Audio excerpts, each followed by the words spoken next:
Welcome to Implicating the Real. My name is Michael. I'm joined by my good friend Joe. How are you doing, Joe? I'm doing well. Hello. And Liana's also here. How are you, Liana? Doing well. Good. What do we think of Chapter 6 of Seth Speaks? Is this when I get to say it? Joe kind of hinted he might have a quibble or two. I didn't like this chapter very much. All right. We'll get into it, but I felt like a lot of it is traceable back to like Jane's like worldview or like Jane's like understanding of stuff. I had read before reading some of the stuff that it sort of has like a interesting sort of like Christian spiritualist bent to it. And I feel like I got some of that in this one. Do you have a tip of your tongue definition of Christian spiritualist? So, spoilers for the audience. Chapter 6 is about soul. Like, it's about the soul or like what souls are. And soul is going to be a word that fills in for when we earlier were talking about like entities. Like, entities are the same thing as souls.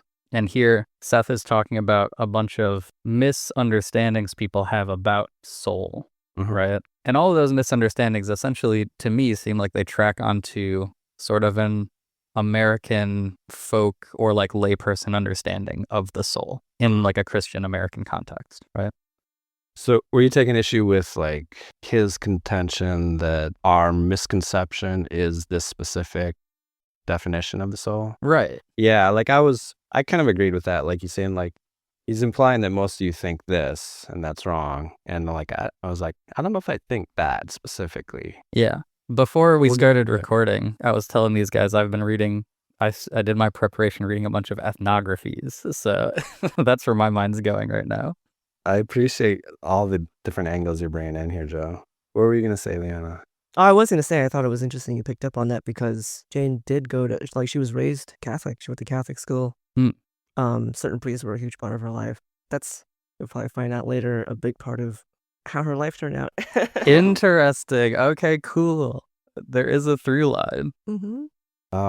Just right off the bat here, it says, with the little background given so far, we can at least begin to discuss the subject of this book. So we're in chapter 6, and he's like, okay, now we can really talk about what's happening. The eternal validity of the soul. Even when we are exploring other issues, we'll be trying to illustrate the multidimensional aspect of this inner self. And I get that. You know, it's like, he'll say some things later that kind of point to this, the difficulty in just changing our understanding to this like multidimensional idea, structural idea of the self. It's not, as he said at some point, maybe I'll find it. It's not as simple as just giving a definition. You really have to work, you know, with your intuitions and practices and change the goggles through which you like view the world to start to get a sense of this. And that's kind of been my experience having, you know, being familiar with this for 8-ish years or so. Goes on here, it says, the soul or entity is always in a state of flux or learning and or developments that have to do with the subjective experience rather than time or space. This is not nearly as mysterious as it might sound. Each of my readers plays a game in which the egotistical, conscious self pretends not to know what the whole self definitely does know. Since the ego is definitely a part of the whole self, then it must necessarily be basically aware of such knowledge. In its intense focus, the physical reality, however, it pretends not to know until it feels able to utilize the information in physical terms. Reminds me of those people who say, we're all just God forgetting we're God, here to experience good in the universe. Yeah, it reminded me of the video game metaphor that we talked about before, right? Like you pretend you don't know the end game of the game, but you know. Yeah. Same with movies too. Like when you're immersed, half the time you know who's gonna die, you know what's gonna happen, but you're still along for the ride. You still pretend like surprised when someone dies. I always tell you guys this too with movies, where like people always tell me like, oh, I don't want to spoil like the TV show, I don't want to spoil the movie for you, and I'm always just like, no, like the experience of watching it is still the experience of watching it. Like it doesn't matter if I know the end state. I don't agree with that though. That's funny. Like you're confident in your ability to like pretend in the moment that it's actually not spoiled. Like you can like disconnect from the information that you've had beforehand, or what are you saying? My contention is that there's no such thing as spoiling. Because you actually know what's going to happen even before someone gives you the spoiler, because you're connected with the oneness. I'm connected with the one with. Yeah. This is also a game that, we just always played when I was growing up, where you would like watch a movie and then you'd have to, lean over to the person you're watching with and be like, hey, that guy's about to do da-da-da, right? Yeah. And it's like, after you've seen enough movies, it's like, there's only so many formulas out there, man. Yeah. Like, But to me, that's the mark of a good movie, is when you can't quite guess what's going to happen. Like, you just always gotta- if they play it right by the book, that's the best mark, right? It's got to have resonance. Cultural resonance is all about patterns.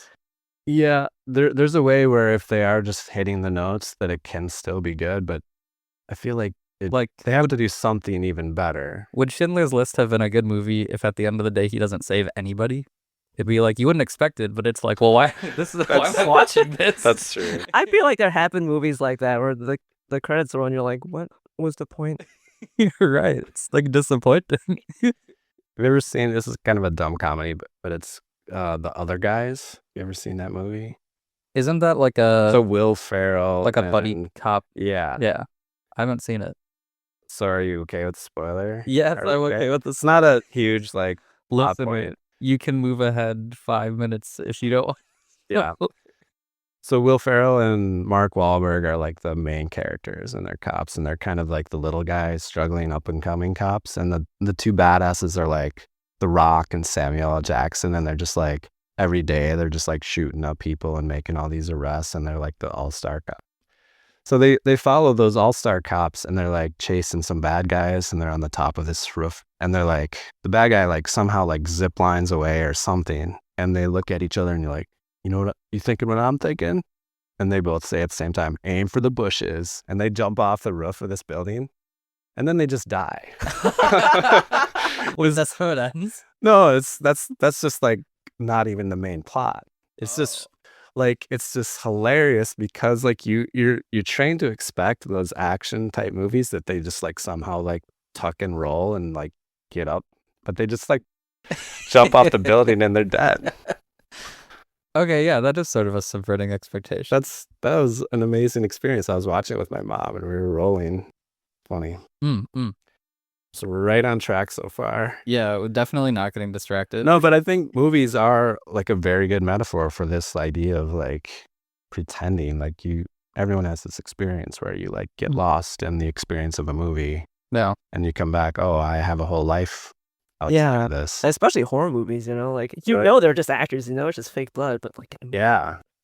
Yeah, and that's the scary part for so many people, is like knowing that the scare is about to happen is the thing they don't like about it, Mm-hmm. right? Right. The anxiety of being scared is almost as Because like the scares are almost never as bad as you think they're gonna be, interesting. Are you a horror fan? No, No. no. I love horror movies. I dabble. the technical aspect, dude, like the costumes, the effects, it's great. There actually is some amazing horror movies, but Yeah. I'm not like a habitual horror movie watcher, but It's fun in a group because then you yeah. laugh at each other. Yes, yeah, it's like a social experience. Yeah. Yeah. Well, we've talked about that too, is it's almost like sometimes I feel like one of my responses as a kid was to like laugh at a horror movie. Yeah. You get together with your friends and you're like, since I am so afraid, we're just going to laugh. And it's this different sort of emotion. Well, and a lot lean into that too, Yeah. where there's like the beautiful genre of like comedy horror, where it can just sort of be both at the same time. And there's an era where just like horror movies almost had to be cheesy in hindsight, just with technology and stuff. Yeah. It's funny. Got anything more in the beginning here? I thought it was interesting. Seth brings up the idea of like souls. He says the soul isn't a thing you have, it's the thing that you are. Yeah. And that it's always in a state of becoming. Mm-hmm. But the thing that I was trying to tease out, I'm trying to find where it says that, because I think the word becoming like comes up. For sure. Yeah, it's like the soul is always in a state of flux or learning and of developments that have to do with subjective experience rather than with time and space. Yeah, and then it's, this is not as mysterious as it might sound. It's a little before that. It says, it is alive, responsive, curious. It forms the flesh and the world that you know, and it is in a state of becoming.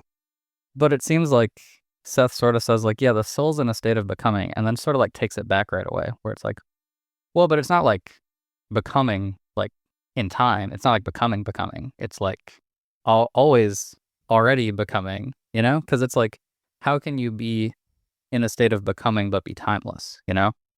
I mean, I think he consistently says both of those things too. And so that is kind of a question of how do you square that contradiction? And is it truly a contradiction, or is it just a contradiction to our way of looking at things? Part of it is because time is simultaneous. I don't know if he's gotten into that yet. I think he's hinted at it, but hasn't gone deeply into it. Maybe that's coming up. I think part of why he was saying that, and maybe that's why he suddenly pulled back, is he's trying to say, like, the soul isn't just this thing that you produce and then after you die, it was this thing you had and comes out of your body, and that's like your final goal, like your final work of art. Because later on he says, often it seems that the soul is thought of as a precious stone to be finally presented as a gift to God, or considered as some women used to consider their virginity, something highly prized that must be lost, the losing of it being signified as a fine gift to the receiver. Right. So I think he's trying to say, like, a soul is not something you're supposed to finalize. It just is. It's always changing. It's supposed to be like that. Yeah. It's the part of you that is sort of like going through the experiences that you're having and is getting affected by the experiences that you're having, right? Right. Yeah. But like, there's so many religions that say that you have to purify yourself. Like, you're this dirty thing. You have to like disconnect from your bodily carnal desires, your love of food, your love of alcohol, whatever. Yeah. So that your soul is like this pristine thing that you finally perfected at death. I thought the connection with virginity was like a really interesting one there, right? If we're talking about like, you know, like a Catholic upbringing or something like that, right? Yeah. Where there is this sense of like the soul sort of has to be changed, but not changed in the way that it's like has its own internal, you know, drive to it, but has to be changed by some external, you know, influence, right? External, you know, gendered male influence, right? That like changes it by sort of taking it and making it something else. Right. Yeah. Yeah, it doesn't come up here, but you can see like this idea that he's speaking to, this idea of the soul, the cultural idea, is kind of like stems even like from the fall. You know, the whole idea, these religions, for the whole idea of our existence is like we've like fallen out of grace, and it's like something we have to earn back, and there's like a price to be paid or something. It's similar with Eastern religions too. Like, you know, monks practice abstinence so that they can actually have clarity of mind. Yeah, or like Buddhism, you're trying to escape the wheel of existence. Yep. Like, yeah, like you literally have, you know, karma attached to you. Like, as I think the metaphor of like filth and dirtiness that like attaches to you is like always there, right? Where it's like considered like the karma itself is like unclean. Yeah, by virtue of being in this sort of existence, you're kind of like, yeah, you're less than ideal. Yeah. Whatever terms they're putting it. Right. Because of the body. Right. The soul being distinct. Exactly. I remember in the meditation retreats I used to do, and I'll probably still dabble in them again someday. I won't go in there with the same sort of beliefs, but they're suggesting that like even like a tiger is sinning because it has to eat meat. You know, I'm like, wow, definitely a step too far for me. I don't know. I kind of dig it. I love you, Joe. You usually always got this contrarian view. I just really like the fatalistic view. I mean, It's curious, but I don't know if do you like it or do you believe it? Both. Really? I like to believe it. Okay. Which I think I've come to the position at this point in my life that that's kind of what faith really is about, is liking to believe something whether or not it ends up being true. You know?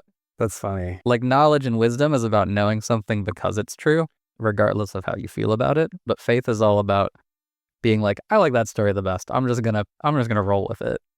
I feel like that's like a sort of optimistic way to view reality. Like it makes me think of like, I know this podcaster, he's like, well, I'm just gonna root for the teams that I want to win. Not root, but like when they're picking games, you know, like they're trying to predict what's gonna happen. He's like, well, I want this to happen, so I'm just gonna pick this team. Yeah, right. It's kind of like sort of thing. And a blending of the two questions of like, what do you think will happen and what do you want to happen, where thinking and wanting becomes kind of like synonymous with one another. I think this material is rich for that kind of conflation. Yeah. Can I ask you do you have a religious background? I mean, I was raised Lutheran, but I stopped being a Christian like pretty early on in my like adolescence. So I consider myself an atheist. Okay. Yeah. And I always would like to ask, what is your definition of atheist? Like, I don't think that there's a deity, and I don't think that there are souls. Or that's not true. I think that there are souls, but I think soul and mind are pretty much synonymous terms. Or when people talk about like feeling something in their soul, you could say that they feel it in their mind. Yeah. Like the internal part of your experience is just a singular thing. It's not divisible into soul, mind. Yeah, no, I can go along with that. So do you think that awareness stops at death? Yeah, I think once you die, you're just done. Like your mind soul thing is a projection that comes off of your physically rootedness, right? Like it's the same way that like we have a projector, right, in this room, because Michael has a fancy projector in his room. If I can talk about the image that's on the wall, but if I take a hammer and I smash the projector, the image also goes away. And it doesn't make sense to ask like, well, where did the image go after I smashed the projector? Because the image was being produced by the projector, right? That doesn't make the image not real. And it doesn't make talking about the image not sometimes the more interesting thing than talking about the projector. But it just correctly orients their relation to one another, right? Or sometimes it's a relationship projector is primary to the image of like dependency. Yeah. Right, like dependency for existence. But you would say that the projector wouldn't exist without like the idea. The projector exists for the image. Like no one is going to make a projector unless they're trying to get an image. True, but I also don't know if biological things were created in exactly the same way, right? Yeah. I would want to ask you what you think how would you define what the image actually is at its core? Well, that's the thing is like what do you mean at its core? It's the way I interpret it is the image is energy. It's just photons. Yeah, exactly. So before the projector, it was electricity. And before that, it was solar, like kinetic energy. Who knows? It was just energy. So the image didn't start existing because of the projector. It was just, it went through the projector as like a filter. And that's how I see consciousness. The mind is just a filter. And I personally think consciousness exists after the mind ceases. Right. I think the problem there is sort of, the question sort of hints at what the issue is, right? Where you're talking about like at bottom or like in essence, like the essentialism of it. Mm-hmm. Or like, I think it's a mistake to talk about essence. Like, because we can't know it? Well, because there isn't essence. Like there isn't an essence to the mind. Like we can identify ourselves as individuals by circling a collection of things, but that doesn't mean that collection is essentially unified. Right? I feel like this chapter hints at a lot of the struggles with, at least the way Seth presents it, but like he repeats that there's no borders between systems and stuff, but he's always talking about the structure of the self and like we are just a part of the soul. We are that soul and we're a part of it. And he's suggesting there's other reincarnational lives simultaneous, equivalent to us, basically, that are also part of the same inner self that belong to the same entity or soul. And our struggle is to, try to like find some security in that self structure. And from that security, we can open our definition of what we are and therefore use our creative abilities better to get at what we want. Yeah. But like we get caught up in like, what am I? And that's where we're starting here with like our religious conceptions of like, this is how it is. And now he's trying to push back against these particular ideas. Right. The question I always like to push on towards atheists, and maybe you have a little softer stance here, but like my definition of agnosticism is more like, I don't know, I'm open to what might be there. And I feel like an atheist is more, they have more in common with like a theist, where a theist is saying, I believe this God exists. An atheist is kind of making a similar maneuver where they're saying, I think something like this doesn't exist. I mean, I think there's been a lot bandied about with the distinction between atheists and agnostic people. There's confusing definitions out there, almost conflicting definitions, I feel like, floating around. I think the function of the distinction is almost entirely social. Because like there was a time where atheism, like new atheism, became a big thing. And there were the type of people who this is my point of view, listener. If you are agnostic and you disagree with me, do your own thing. But it seems to me that agnostics tend to be people who would otherwise be atheists, but they don't want to get yelled at for being atheists. The social function of it is to be able to back off the claim and not have people be angry at you and allow you to just sort of like do your own thing. I'm sure there's people like that. I just don't know if I'd put all agnostics in that same bucket. I would agree with you that there's some atheists that I really do not have a lot of like agreement with. I feel like I sort of call them like, I like the term like evangelical atheists. Yeah, you know, there's some very dogmatic atheists, right? Closed-minded, yeah. But it's really to me like a distinction between like where you put the qualification, where an agnostic defines themselves by qualifying their belief. Mm-hmm.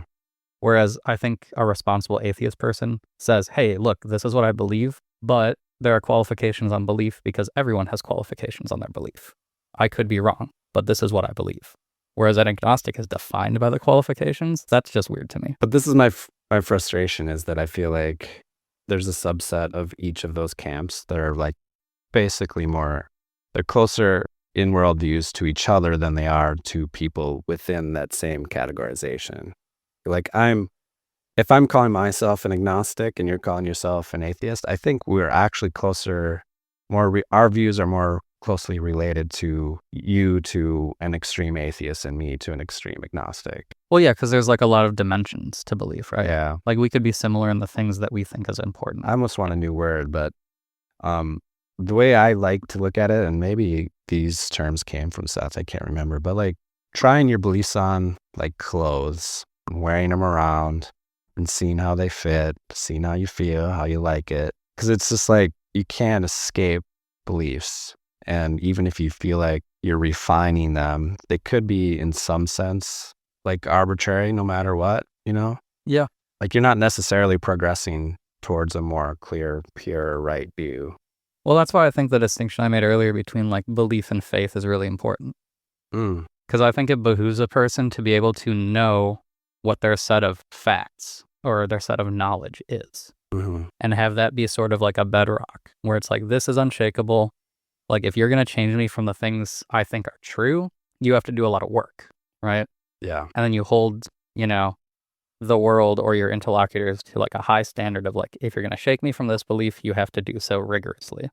And then on top of that, you can have like, these are the things I believe on faith, which you have a very different standard, for. Yep. And I think distinguishing between the two is like very useful. Yeah. If you don't mind, like as we go through this, if like anything comes to mind, like this falls into this category of the bedrock or this falls into the faith category, like just to give the listener or each other like an example of that. Sure, yeah. I can try to do that. Yeah. Yeah. What else do we got here? The one thing I was going to note at the beginning is I think Seth says something about wanting to get started because Jane like worries about starting new chapters. And I thought that was like a really interesting sort of like behind the curtain thing, Yeah, so he was dictating the previous chapter and then he just like dips in and gets this one started quickly so she doesn't have to have anxiety for the few days that are in between sessions. Yeah, he does that a lot. And sometimes you can see Rob's notes talking about how Jane is like, well, I'm a little nervous to start this session. Like, what is he going to do? I have no idea what he's going to say. It's really cute. It is cute, yeah. Oh, yeah. I think it's so interesting that like, because it seems like she sometimes does and sometimes doesn't have like memory of like what happens during the session too. And it's like really cool to me that she's just like very like concerned, even though she's not like consciously present all the time. Mm-hmm. Because she's like, well, I'm the one who's still doing like the talking's coming out of my mouth. So I'm like kind of worried about it. Yeah. Yeah. I'm trying to dissect that anxiety, right? Because like, I guess she feels like something important's happening and like, I don't want to screw it up and I don't want to like give false information, and it's new territory for someone, I'm sure. Yeah. And in something like this. Yeah. In the Seth material, the book that preceded this one, she talks about how she was really nervous about how this material would be perceived by people. Like she was skeptical and she wanted to present herself as someone who was like, look, I'm like you guys. I was also skeptical when Seth first came through, and she did worry, I think, about potentially having schizophrenia. No, for sure. You have that to. works. Oh, sorry. No, I'm just saying, like, especially those culture positions at the time, like most rational people, and rational in quotes, would probably have some of those feelings. Yeah, I was just gonna say, yeah, that's to her credit, right? Well, she is like, wait, is this me? Am I going nuts? Like, Yeah. But I wanted to point out how, like, that's a really Western way of viewing things, because in a lot of other Eastern cultures, if you do this kind of thing, you'd be considered a shaman or just someone who is gifted. Right. But here, in Western society, we're like, oh, that's schizophrenia, or like, this is demon worship. I know, but it's one or the other. but if we're going to take this idea seriously that we're all like choosing our own reality, our own probabilities, like we've also chosen this reality where she has these hangups. And I feel like for me, it was part of what, however valid I believe this material is, like that was part of making it more valid. Like, oh, she herself is skeptical of it. Yeah, for sure. That makes me, as a, someone who grew up in a Western culture, like more accepting of it. Yeah. If she was just like boasting, like, I got access to the truth here, listen to this. If she had like an MC like kind of ego about it, I don't even think I'd make it through the first book. I agree, because that's how I feel. That's how I felt about all channeled material before Jen Roberts. And I don't know what drew me to this one, because I read this book first, and later I read the Seth material. I was really surprised that she was such a skeptic. But I'm thinking that because that book was released first, it probably captured a lot of people's interest, because they were like, oh, she's skeptical. She's not saying that she has the truth. She's not saying, listen to me. Yeah, it's a good counterpoint with like the actual validity of the material. Like the material is intriguing, whether it's fiction or not. Like it's fun to read. It's fun to question, like at least for me. And there's definitely like an intelligence there that's worth engaging with. Yeah. Got anything more on these first couple pages? I thought this was an interesting part, and I was sort of wondering if you could explicate it a little bit, because I was kind of confused. Like we were talking earlier, like when we were just sort of like free talking about like the idea of like a self and like where a self is located in relation to like parts, right? Like wholes and parts, and like identity of personality in terms of like a being that is made out of parts. And like, is this... my mind's going right back to the monad thing. Is that like when we were talking about the projector? Oh, yeah. Yeah. And it's like that reminded me of this part that's on 72, where Seth's talking about like the cells in the body. It says, there are millions of cells within your body, but you call your body a unit and consider it your own. You do form it from the inside out, and yet you form it from living substance. And each smallest particle has its own living consciousness. There are clumps of matter, and in that respect, there are clumps of consciousness, each individual with their own destiny and abilities and potentials. There are no limitations to your own entity. Therefore, how can your entity or soul have boundaries? For boundaries would enclose it and deny it freedom. Yeah. I was wondering about that last part. I'll read that sentence again. It says, there are no limitations to your own entity. Therefore, how can your entity or soul have boundaries? For boundaries would enclose it and deny it freedom. What does it mean that there are no limitations or no boundaries to like your entity? If you could just draw like an arbitrary line around clumps of consciousness and define that as anything, you just say this XYZ, or like this clump over here is ABC. Where are the lines? Well, they're arbitrary, right? Right. And I don't know if this is going to help or confuse you more, but eventually at some point he does say that Seth himself and Jane and Rob used to be part of the same entity. Seth is now no longer part of that. Now, in quotes, Right. He's now no longer part of that entity. He's his own. And Jane and Rob are also their own. Jane is Rupert and Rob is Joseph. So like, the implication of that to me is like, you can be one human incarnation of an entity, like one version of that soul, but then that human itself can then go on to become an entity. And that's where the lines get really hazy. Like how would you even define an entity if in time and space, especially in time, you were once together, now you're not? Right. Last time we used the analogy of we're like this new consciousness, kind of like being like a fruit on a tree. Yeah. And in that sense, like you can kind of follow it along a little bit where like, okay, so we are this fruit now. We can become a whole tree someday if we develop this in a certain way, if we want to, but we're not bound to develop as a tree in that way. But he's often saying the whole structure of reality, as far as I can tell. And this is why it maybe makes sense to like describe his ultimate description it is like a pyramid, because like that highest point like contains like just branching out versions of things below. I'm not articulating this very well, but like it's just always, our cells have their own consciousness, our organs have their own consciousness, and the only way it makes sense is if probabilities exist. Because if, I think I brought this up earlier, but like if like this cell in my thigh wants to go in a different direction than I want to go, then we split into different probabilities, and the cell that's in my thigh is one that's in alignment. So you could say like identities are probabilities where consciousnesses align in their like intentions or actions. Does that make sense? Not really. Like if you look at my body is like full of these like smaller identities. Yeah. All have their own will. Yeah. The only way they can have free will and I can have free will in these like hierarchies, if probabilities exist where each one is like choosing the probability where they're in alignment.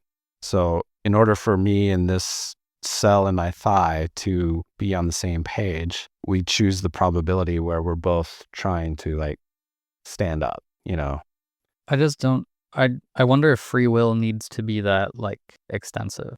Because it's like, if you and I are deciding to go out for dinner, and like I say like, oh, well, I had pizza yesterday, I don't want pizza. And then you're like, okay, well, I'm vegetarian, so we need to have something that's vegetarian, right? And then we both come to an agreement that meets those conditions. Yeah. Are we both not free in making that? Because we negotiated. But like negotiation doesn't imply a lack of freedom, right?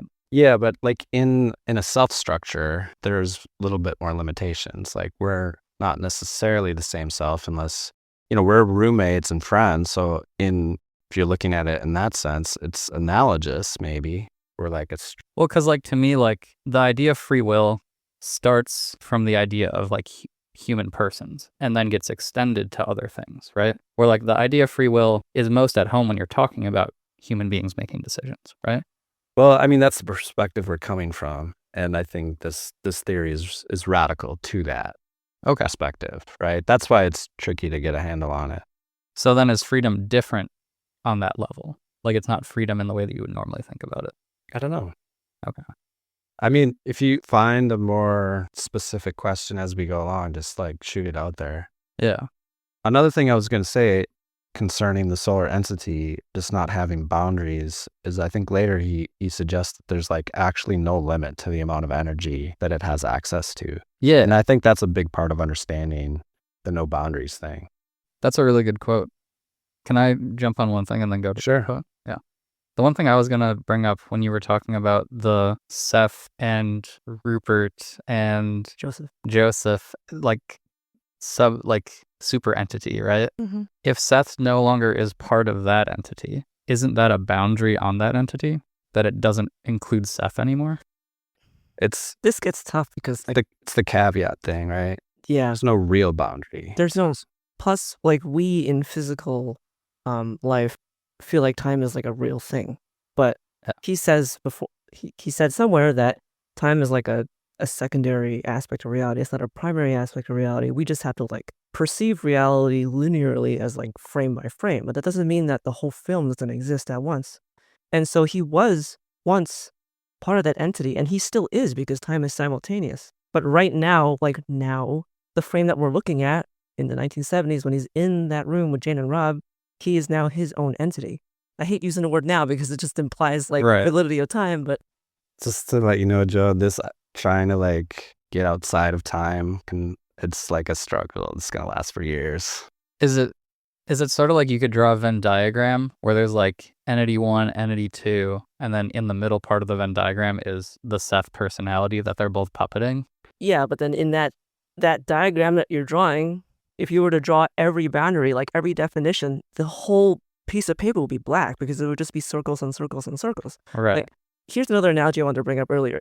You're part of this podcast. Yeah. You're also part of your school. Right. You're also part of your blood family. Right. You're also part of your friend circle. You're also part of like a million other clubs. But like, where are the boundaries? There's millions of them. You're also part of the people who live on the street. You're also the boundaries here, like I'm part of this podcast and you're part of this podcast, and I'm part of my school, but you're not part of my school.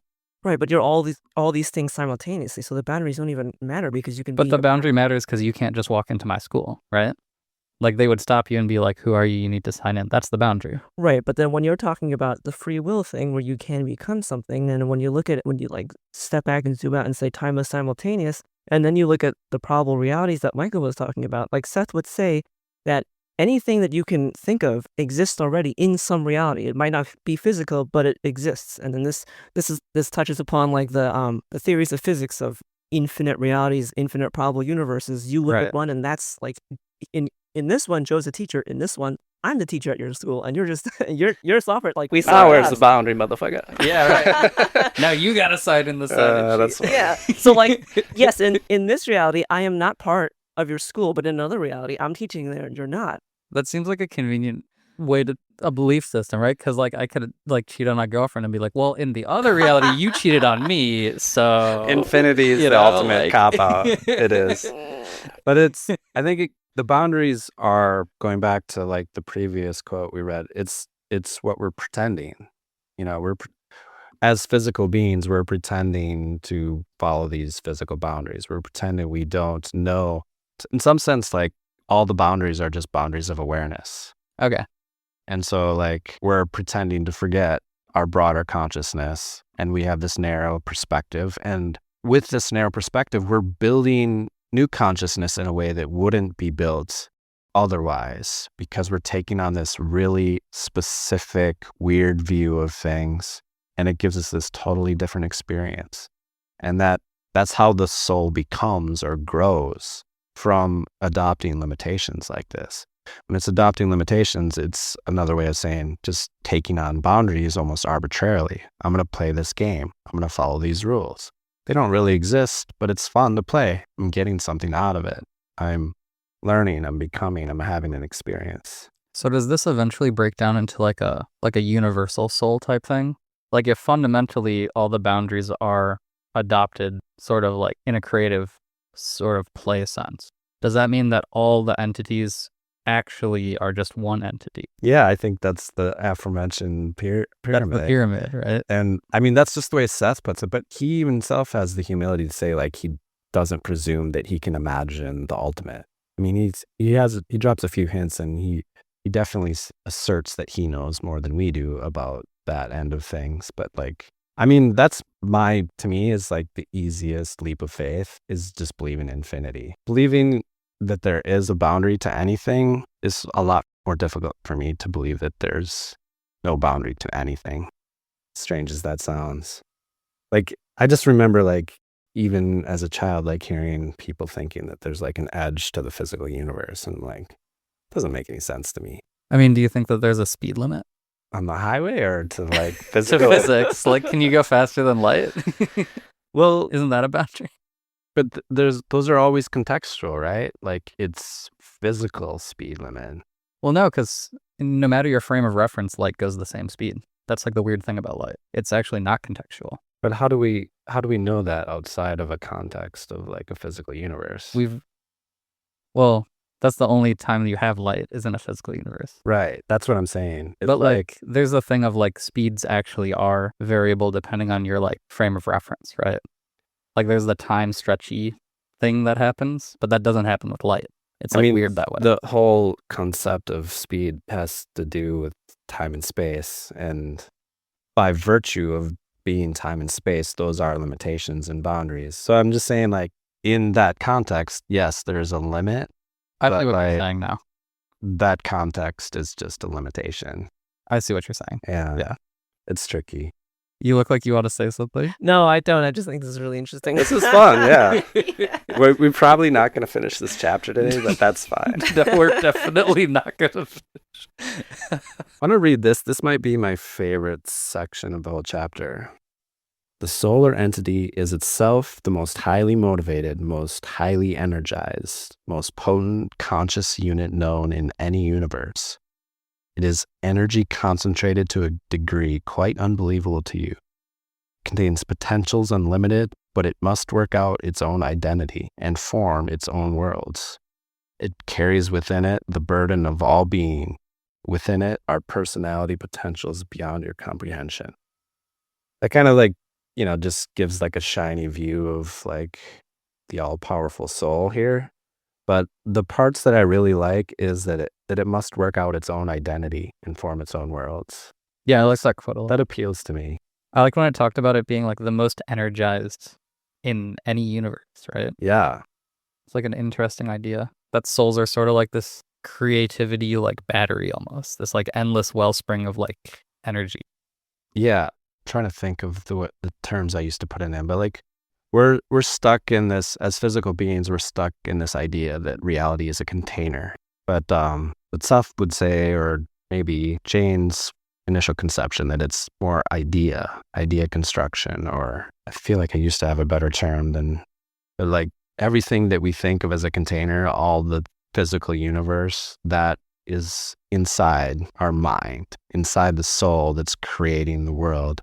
It's creating the player. It's all there. That's what's real. That's the basic reality. Yeah. It's just hard to carry that like realization. It's like lifting a heavy weight almost to us, like to carry that realization around. We can acknowledge it, but then we have to set it down because we're tired. Yeah, no, it would be difficult to like think that way all the time, right? Like walk around in the world just like imagining like I'm making the trees out there, I'm making the cars that are driving by, I'm making, everything. But I've had these moments like just in normal, boring parts of my waking life. They're like close to like a lucid dream experience where I feel like I'm kind of like realizing in the moment. I'm like, it's bizarre because you have this deepening and you're like kind of expecting, oh, maybe I should do something, or what should I do? And then it just passes. But I feel like those are just little cracks that are like cracks in this rigid worldview that I'm trying to rid myself of. Yeah. I think with practice, it gets easier. Like if you were to carry that weight around your whole life, it would eventually, you wouldn't even notice it anymore. Right. No, that's why I like the analogy, because, like in theory, you lift weights, you get stronger, and then you can carry more weight. You're like Rock Lee, and then you can like drop all the weights and go all out just this one time. Yeah. All right, where do you want to jump in here? So the next thing I had was on 773. We talk about Rob's portrait. Oh, let's go. Yeah. I love that you're so into this biographical stuff. Oh my God, I do love it. I just want to read the whole section.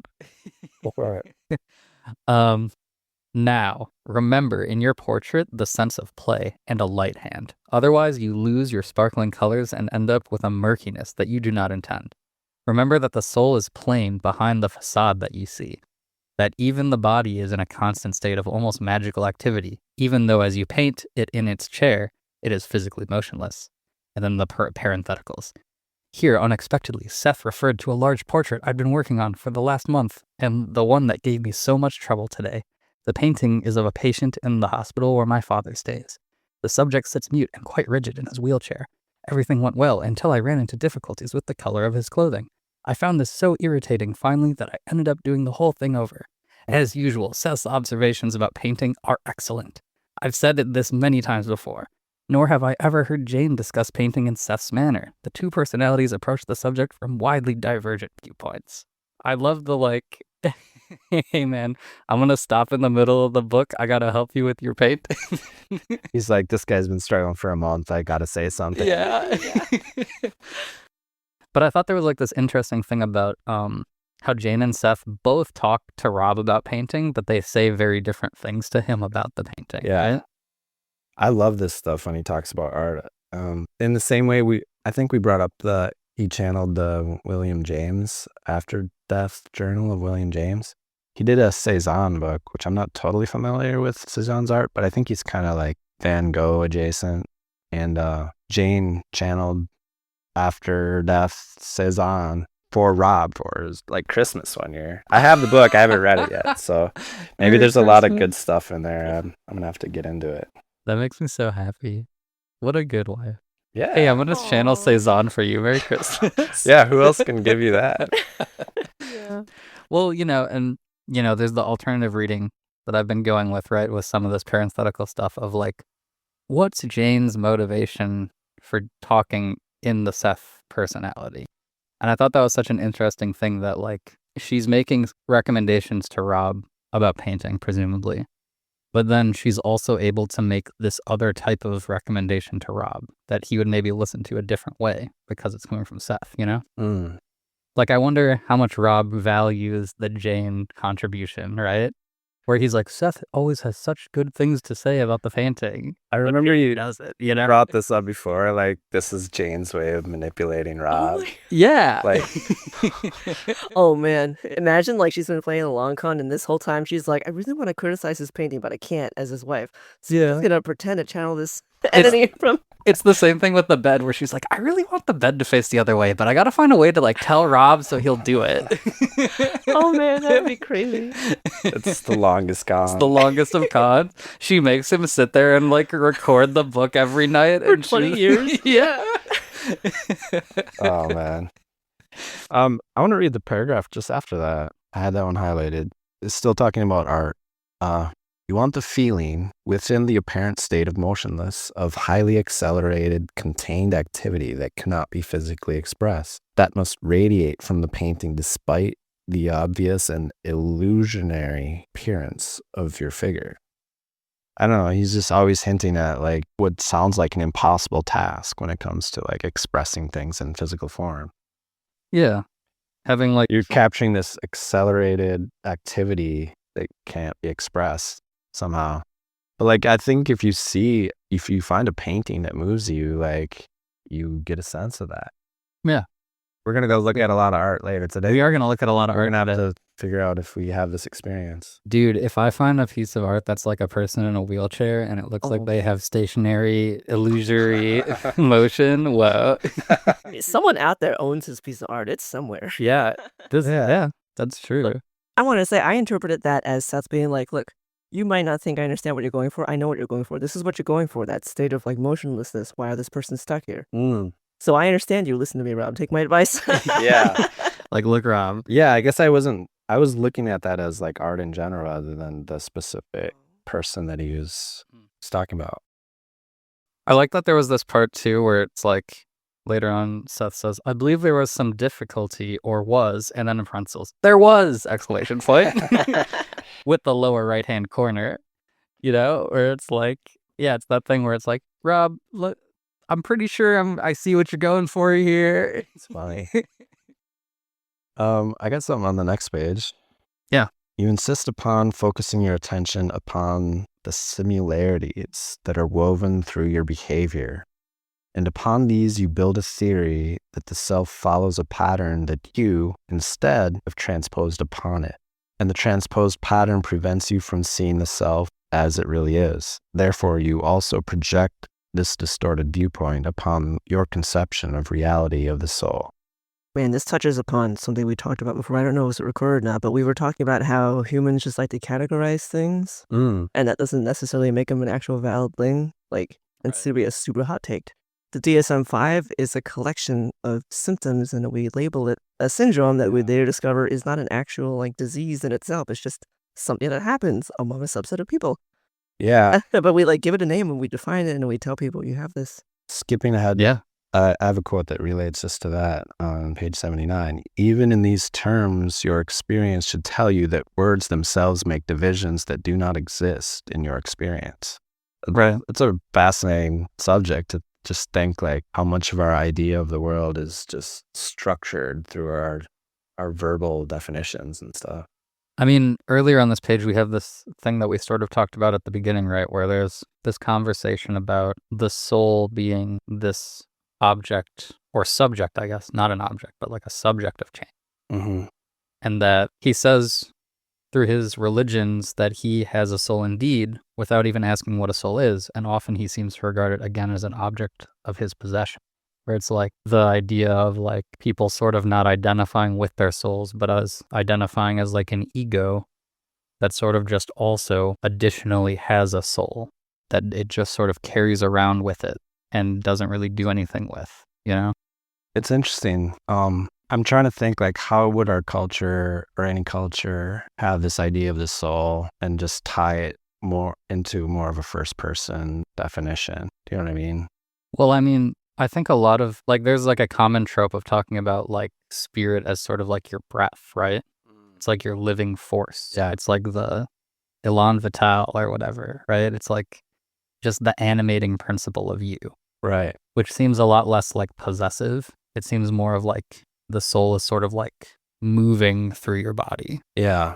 And in that sense, That's closer to what Seth says an entity is. Provides you with the energy to live. yeah, and it has that thing where it like sort of doesn't necessarily become confined to just yourself, right? A lot of times like that concept is like there is just this type of force and you have some of it, but it is just in the world and it goes through you and out of you, right? It comes into you and goes out of you. And it's sort of like without it, you become dead, right? Without it, you're not like a living person, but it's not something that you like hold on to and possess. It's not like a singular object. Yeah, it's an action. Yeah, right. It's an active force. He says this pretty specifically when he's giving the exercise later. I'm just going to read the bottom 76 because that leads us into it. You see, it is not a simple matter of giving you a definition of the soul or entity, or even to have a glimpse in logical terms. You would have to understand it in spiritual, psychic, and electromagnetic terms, and understand the basic nature of consciousness and action as well. But you can intuitively discover the nature of the soul or entity, and in many ways, intuitive knowledge is superior to any other kind. He goes on, well, yeah, right after that is the methods. One prerequisite for an intuitive understanding of the soul is the desire to achieve it. I wanted to talk about that too. It's kind of what I was bringing up last week when I was trying to like conjure intensity into the things that I desire. If the desire is strong enough, you will be automatically led to experiences that will result in vivid, unmistakable subjective knowledge. So the exercise is close your eyes, try to sense within yourself the source of power from which your own breathing and life forces come. Try to sense this power flow outward through your entire physical being, through your fingertips and toes, through the pores of your body, all directions, with yourself as center. Imagine rays undiminished reaching then through the foliage, the clouds above, and the center of the earth below, extending even to the farthest reaches of the universe.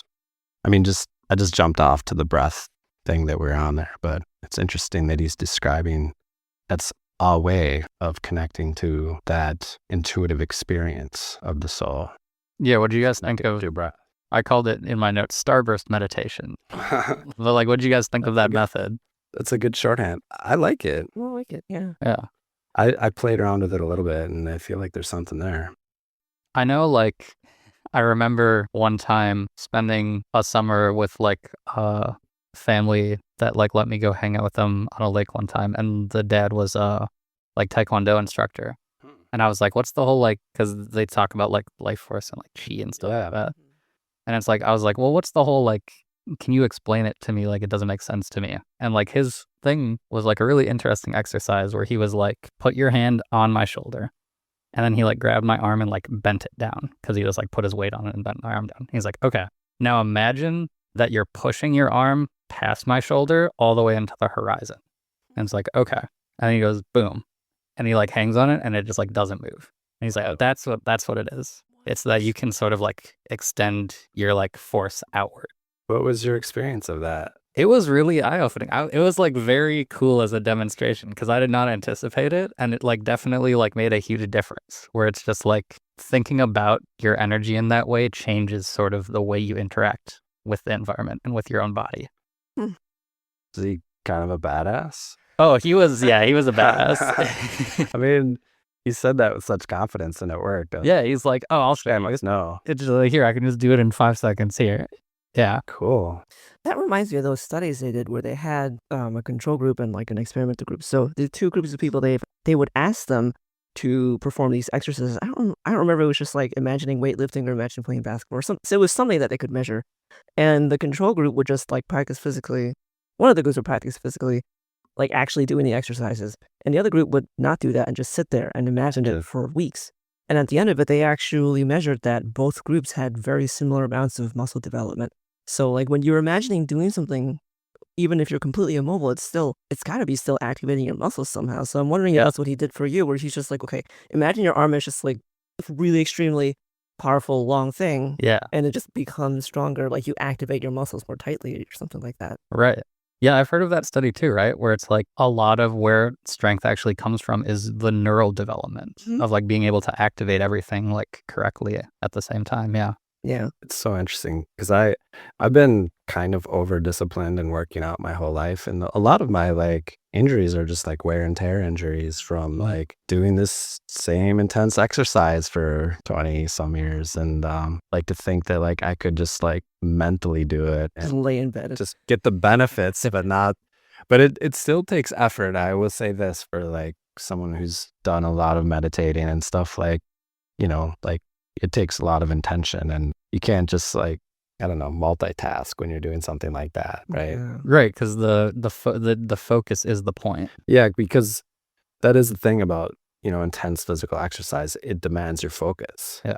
And it's curious to think that like that's the essential ingredient, actually, not what you're doing. Yeah. Have you guys tried doing this like expand yourself out into the world like meditation thing before?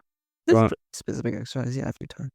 I just tried it first, just since reading this the second time here. Did you guys have any profound experiences with it? No, I mostly just tried to figure out what he was doing. He said, like, I think part of him having you extend your energy beyond the foliage and the clouds is him basically trying to break down your idea of like, there's a barrier and it ends where my skin is. Like, you know, like, right, this body, I'm just me in here. I mean, it reminds me of Castaneda that I brought up before, but he kind of is a mentor to a shaman. Are you familiar? Mm-hmm. Yeah, they talk about like every perceiving entity has like just access to these like filaments of light that just are just going everywhere. This is more of like a primary reality kind of thing. And they talk about in those books something called the assemblage point, which is kind of like where the needle hits the record almost, like. And Don Juan, which is kind of the teacher, like kind of says like, well, this isn't really shamanism, it's sorcery. And he says like, once you move this assemblage point, you're a sorcerer. Like you can shift this thing and it just changes. You can shift in a totally different world, basically. And that's what. Is it just like one assemblage point for like the whole world? It's one assemblage point for one perceiving entity. Got you. But like all possible universes are available through these fields of light. And you like move your point and then it just changes everything for you. So he talks about seers, and seers can actually see the assemblage point and this light and stuff. And they notice first that like when people are dreaming, it's kind of like wobbling or shifting or wandering around. And then they try to do that consciously. And it's very pragmatic and disciplined, which is interesting. That's cool. Yeah. Is sorcery seen as like a negative thing in that tradition? Like it's kind of like we don't do that because that's sorcery.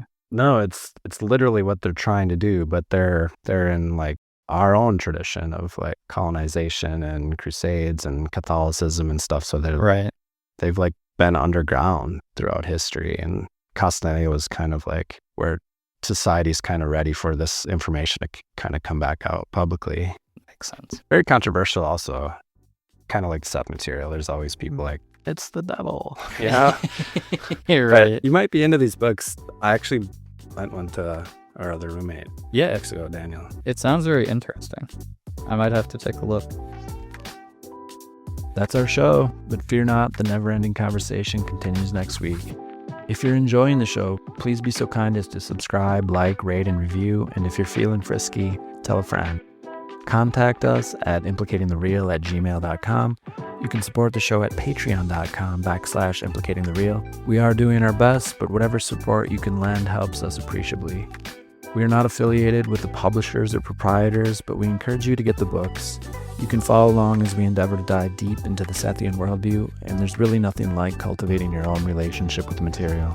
Until next week, we wish you a fun good evening.